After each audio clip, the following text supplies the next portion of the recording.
Assalamualaikum warahmatullahi wabarakatuh. Sebelumnya perkenalkan, nama saya Sofiatul Jannah, NIM 1902 10 20 50 57. Di sini saya dari kelompok 6 akan mempresentasikan tentang tujuan, sasaran, dan ruang lingkup supervisi terkait sumber daya manusia pada pendidikan anak usia dini. Kelompok 6 terdiri dari pertama, saya sendiri Sofiatul Jannah, NIM 1902 10 20 50 57. Kemudian yang kedua ada Sri Astuti Widyaningsih, NIM 1902 10 20 50 67. Dan yang terakhir ada Kirana Raisa, NIM 1902 10 20 50 69. Nah, di sini saya akan menjelaskan tentang definisi supervisi terkait sumber daya manusia. Supervisi secara etimologis berasal dari bahasa Inggris supervision yang artinya pengawasan.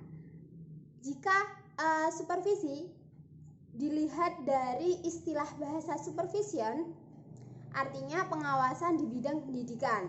Nah, kemudian supervisi secara etimologis memiliki makna pengawasan dalam berbagai bentuknya, termasuk memiliki arti inspeksi. Kemudian, secara etimologi, supervisi pendidikan secara umum adalah upaya membina guru dalam mengembangkan proses pembelajaran yang meliputi pertama, materi pembelajaran, kemudian yang kedua, proses pembelajaran, yang ketiga, kecakapan hidup yang dibutuhkan, kemudian yang keempat, tingkat kompetensi guru, dan yang terakhir, yang kelima, kondisi siswa. Nah, dari beberapa pengertian yang sudah saya sampaikan, dapat disimpulkan bahwa supervisi pendidikan adalah usaha untuk membantu, membina, membimbing, dan mengarahkan seluruh staf sekolah agar mereka dapat meningkatkan kemampuan untuk mengembangkan situasi belajar mengajar dengan lebih baik. Keterkaitan supervisi dengan sumber daya manusia, aspek utamanya adalah guru. Maka layanan dan aktivitas kesupervisian harus lebih diarahkan kepada upaya memperbaiki dan meningkatkan kemampuan guru dalam mengelola kegiatan belajar mengajar. Seperti itu. Nah, yang kedua yaitu tujuan supervisi terkait sumber daya manusia. Tujuan supervisi ini ada dua. Yang pertama yaitu tujuan umum dan yang kedua adalah tujuan khusus.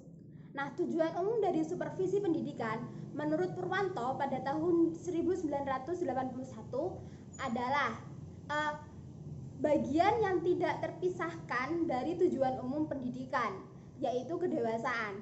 Suatu proses supervisi diharuskan membantu guru agar dapat membantu anak mencapai kedewasaan, yaitu membuat anak sanggup untuk mengambil keputusan sendiri dan bertanggung jawab. Menurut Ametembun tahun 1981. Nah, tujuan dari supervisi ini harus sejalan dengan arah tujuan pendidikan nasional.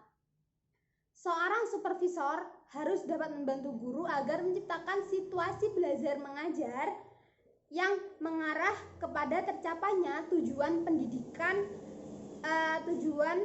pendidikan nasional, yaitu mengembangkan kemampuan dan membentuk watak serta peradaban bangsa yang bermartabat dalam rangka mencerdaskan kehidupan bangsa. Bertujuan untuk berkembangnya potensi peserta didik agar menjadi manusia yang beriman dan bertakwa kepada Tuhan Yang Maha Esa, berakhlak mulia, sehat, berilmu, cakap, kreatif, mandiri, dan menjadi warga negara yang demokratis serta bertanggung jawab. Nah, berdasarkan penjelasan yang sudah saya sampaikan, maka bisa ditarik kesimpulan bahwa tujuan supervisi harus sejalan dengan tujuan pendidikan, baik tujuan umum maupun tujuan pendidikan nasional. Dengan demikian, supervisor memang harus seorang yang banyak pengetahuan dan pengalaman dari seorang yang disupervisinya. Seperti itu. Nah, kemudian yang kedua adalah tujuan khusus. atau tujuan operasional adalah membantu guru agar lebih mengerti dan menyadari tujuan-tujuan pendidikan di sekolah dalam usaha mencapai tujuan pendidikan itu. Membantu guru agar lebih menyadari dan mengerti kebutuhan masalah yang sedang dihadapi peserta didik. Selain itu, selain dari dua tujuan tersebut, ada beberapa tujuan yang menjadi tujuan operasional supervisi, yaitu membantu guru mengadakan diagnosa secara kritis dan kesulitan mengajar dan belajar peserta didik serta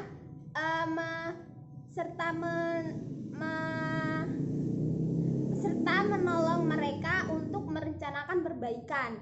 Kemudian yang keempat ada memperbesar kesadaran guru terhadap tata kerja yang demokratis dan kooperatif serta memperbesar kesediaan untuk tolong-menolong. Kemudian yang kelima ada membantu guru meningkatkan kemampuan penampilan di depan kelas. Yang keenam ada membantu guru untuk lebih memanfaatkan pengalaman-pengalamannya sendiri. Yang ketujuh ada memperkenalkan guru untuk karyawan baru kepada situasi dan kondisi sekolah dan profesinya.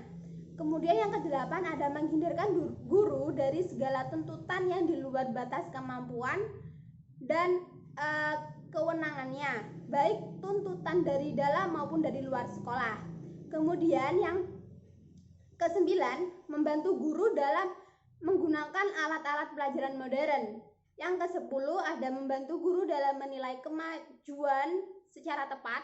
Dan yang terakhir ada membantu guru memanfaatkan sumber-sumber belajar dan pengalaman belajar murid. Sekian yang saya sampaikan, akan dilanjutkan oleh teman saya. Terima kasih. Assalamualaikum warahmatullahi wabarakatuh. Sebelumnya perkenalkan, nama saya Sri Astuti Widyaningsih, NIM 5067. Di sini saya akan menjelaskan fungsi dari supervisi sumber daya manusia. Fungsi utama supervisi menurut P. Darta pada tahun 2009 yaitu sekolah menciptakan lulusan yang baik dalam kualitas dan kuantitas, serta membantu para guru agar bisa dan dapat bekerja secara profesional sesuai dengan kondisi masyarakat tempat sekolah itu berada. Menurut Suhartini Aritunto pada tahun 2006,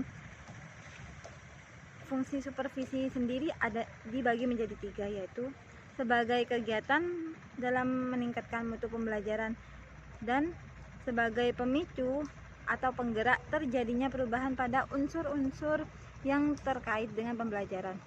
Dan yang terakhir yaitu sebagai kegiatan memimpin dan membimbing. Nah, selanjutnya yaitu proses-proses supervisi sumber daya manusia. Proses-proses supervisi sumber daya manusia dibagi menjadi 5. Yang pertama yaitu tahapan persiapan. Nah, pada tahapan persiapan ini supervisor maupun guru bersiap untuk melakukan supervisi. Supervisor mengecek kembali alat-alat dan kelengkapan untuk melakukan observasi. Sementara guru berlatih dalam mengaplikasikan hipotesis yang baru dibuat dalam pertemuan awal. Dan tahapan yang kedua yaitu guru dan supervisor mulai memasuki ruang kelas. Guru terus mengajar dan supervisor duduk di kursi belakang kelas sambil mengamati guru yang sedang mengajar. Dan tahapan yang ketiga yaitu sikap supervisor. Nah, sikap supervisor harus dapat membawa diri sebaik-baiknya dalam melaksanakan supervisi di dalam kelas. Supervisor perlu berhati-hati dalam mengambil tindakan baik di dalam kelas maupun di luar. Dan yang keempat yaitu cara mengamati. Nah, pada tahapan ini supervisor melakukan supervisi dan mengamati guru yang disupervisi secara teliti di bangku belakang.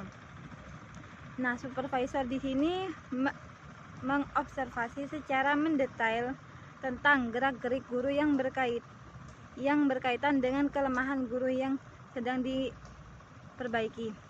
Hasil observasi itu sendiri supervisor catat secara teliti dalam catatan observasi. Dan yang terakhir yaitu mengakhiri supervisi.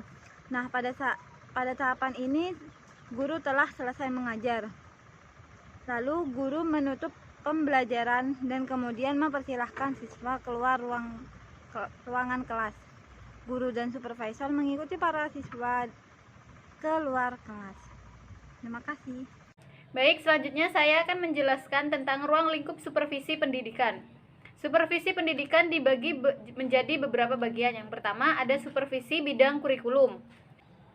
Bidang kurikulum ini karena proses belajar mengajar adalah kegiatan utama sekolah, sehingga kurikulum merupakan hal yang harus diantisipasi dan dipahami oleh berbagai pihak. 2. Supervisi bidang kesiswaan. Bidang kesiswaan menjadi penting karena ini tujuan pendidikan adalah melahirkan siswa-siswi yang kreatif, mandiri, dan kompetitif. 3. Supervisi bidang kepegawaian. Tujuan supervisi bidang kepegawaian berbeda dengan sumber daya manusia pada konteks bisnis. Di dunia pendidikan, tujuan supervisi bidang kepegawaian lebih mengarah pada pembangunan pendidikan yang bermutu, membentuk sumber daya manusia yang handal, produktif, kreatif, dan berprestasi. 4. Supervisi bidang sarana dan prasarana. Tujuan anak sekolah yaitu agar dia menjadi baik, pintar, dan terampil, sehingga dibutuhkan proses yang tidak sederhana dan panjang. Agar tujuan ini berhasil dicapai sekolah, maka sekolah menyediakan sarana untuk mengembangkan rasa, pikir, dan raga siswa seperti masjid, perpustakaan, laboratorium, dan sarana prasarana lainnya. 5. Supervisi bidang keuangan. Setiap lembaga pendidikan membutuhkan dana untuk menopang proses pendidikan, mulai dari biaya rutin, biaya kegiatan, hingga biaya perawatan dan perbaikan. 6. Ada supervisi bidang humas. Humas sendiri yaitu hubungan masyarakat, di mana hubungan sekolah dengan masyarakat ialah hubungan timbal balik antara satu organisasi sekolah dan masyarakat. Artinya, hubungan sekolah dengan masyarakat adalah proses komunikasi antar sekolah dengan masyarakat untuk berusaha menanamkan pengertian warga tentang kebutuhan dan karya pendidikan. 7. Supervisi bidang ketatausahaan. Bidang tata usaha sekolah adalah seluruh proses kegiatan yang dirancang dan dilaksanakan atau diusahakan secara sengaja dan bersungguh-sungguh, serta membina kegiatan yang bersifat tulis-menulis di sekolah. Yang terakhir ada pengembangan sumber daya manusia dengan supervisi, di mana pendidikan merupakan usaha yang dirancang untuk mencapai tujuan yang telah ditetapkan, yaitu untuk meningkatkan kualitas sumber daya manusia. Salah satu usaha tersebut adalah melalui proses pembelajaran. Sumber daya manusia dalam pendidikan sendiri yaitu seorang guru maupun staf pendidikan. Keberadaan supervisi pendidikan memiliki peran penting dalam mengawasi, mengamati, dan mengarahkan kinerja guru dalam membimbing anak menjadi insan yang berkualitas. Dalam kenyataannya, tidak sedikit dari para guru menemui beberapa hambatan yang menyebabkan kurang maksimalnya pelaksanaan proses belajar mengajar. Banyak faktor yang menyebabkan guru kurang profesional, semisal adanya kekurangpahaman guru pada bahan ajar yang disampaikan. Bisa juga karena kondisi fasilitas sekolah yang kurang kondusif untuk proses belajar mengajar. Hal ini merupakan indikasi bahwa faktor guru sebagai pengajar sangat berperan penting dalam menghantarkan anak didik menjadi berhasil di kemudian hari. Jadi, dalam kegiatan supervisi, guru-guru tidak dianggap sebagai pelaksana pasif, melainkan diperlukan sebagai partner bekerja yang memiliki ide-ide berpendapat dan pendapat-pendapat serta pengalaman-pengalaman yang perlu didengar dan dihargai serta diikutsertakan dalam usaha-usaha perbaikan pendidikan, sehingga sumber daya manusia dalam supervisi pendidikan salah satunya adalah guru dan staf pegawai sekolah. Cukup sekian presentasi yang bisa kami sampaikan pada hari ini. Semoga bermanfaat dan bisa menambah ilmu dan pengetahuan kita. Cukup sekian dari kelompok kami. Kami mohon maaf apabila terdapat kesalahan dalam pengucapan maupun sikap dari kami. Kami mohon maaf sebesar-besarnya. Akhir kata, wassalamualaikum warahmatullahi wabarakatuh.